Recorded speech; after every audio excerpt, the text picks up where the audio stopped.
The resurrection, Mary Magdalene. In Palestine 2,000 years ago, women didn't testify before judges in legal actions because their word was deemed untrustworthy.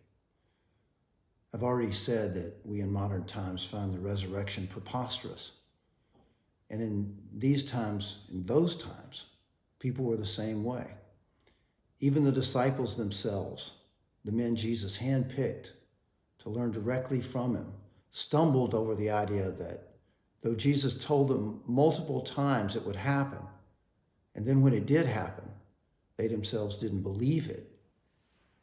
Even when Peter and John, the two disciples closest to Jesus, heard the tomb was empty and ran to it and saw for themselves that Jesus' body was gone, they had no thought whatsoever that Jesus had come back to life.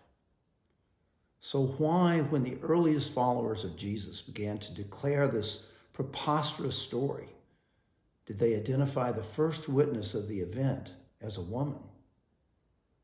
And not just any woman, but one who was fallen. Fallen.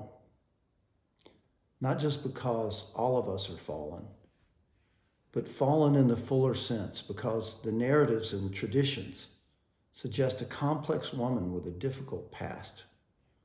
The Bible says that Jesus had cast demons out of her. She was the one who broke a jar of expensive ointment to anoint Jesus' feet as she washed them with her tears and dried them with her hair. And what an image of emotion and devotion that is. She may have been the woman who was dragged before Jesus by a mob, intent on fulfilling their tradition of stoning to death any woman caught in the act of adultery. Yes, the men got away, free. Mary Magdalene, her name itself strikes me as beautiful, and I've always thought of her as physically attractive, but was she? If in fact she was a demon-possessed sex worker, a demon-possessed sex worker in Roman-occupied Palestine. When I was a boy, my father sometimes took me on his work on Saturday mornings. My father worked 6.5 days a week. As a salesman, he called on wholesalers who worked out of warehouses in areas known as rough.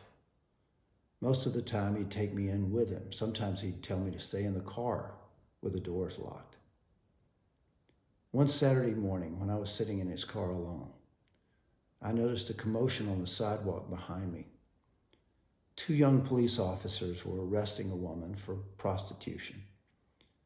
I understood this, even at the age of 12, because she was trying to seduce her way out of the situation by throwing her arms around the waist of one of the younger of the cops, saying, "Honey, please, let me go. Even a dog will lie in bed for greenbacks." That was enough to brand my brain with the memory. But what really burned was how she looked.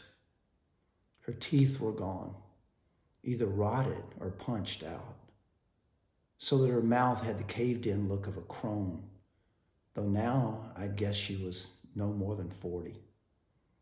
Her hair was stringy. Her body had the collapsed look of abuse. She was a woman at the bottom. Mentally, emotionally, physically, she was in living hell. Even the policemen were trying to distance themselves, one of them trying to squirm from her embrace while his partner stood back and smirked. To say she was a prostitute is too polite. She was a whore, possessed with everything even we moderns would call demonic. What if Mary Magdalene was like her? Mary Magdalene met Jesus, and Mary Magdalene became new. Mary Magdalene knew with absolute clarity that Jesus could, even already had, in every dimension of her own life, accomplished something everyone else found impossible, even unthinkable. Even she found it unthinkable. When she discovered the tomb empty on the morning we now celebrate as Easter, she thought someone had taken his body. It didn't occur to her that Jesus might have returned to physical life and walked out. Then she saw him. Saw, not felt, but saw him. She didn't recognize him until he spoke. Then she had no doubt. So here's one reason for believing the preposterous story of the resurrection. Mary Magdalene believed it. She saw it first. Even the disciples couldn't deny that.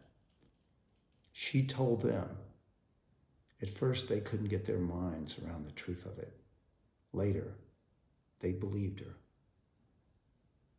So do I.